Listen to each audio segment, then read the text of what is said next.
Maswerteng gabi po mga ka-STL natin sa Batangas. Narito na po ang mga numero nanalo sa STL Batangas.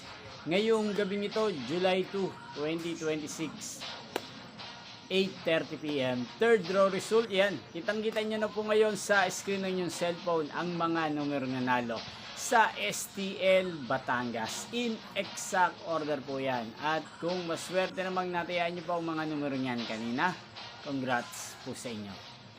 Napapanood nyo po ang resulta ng STL Pambangas channel ito araw-araw tuwing alas 12 ng tanghali, alas 4:30 ng hapon at alas 8:30 ng gabi. Sa mga gusto pong magpa-shoutout dyan, mag-comment lang po kayo para bukas po sa first draw result ng STL Batangas, isa-shoutout ko po kayo. Inyo pong napanood ang resulta ng STL Batangas channel na Roderick Hernandez TV. Magkita-kita pong muli tayo bukas ng alas 12 ng tanghali. Thank you for watching and good night po sa ating lahat.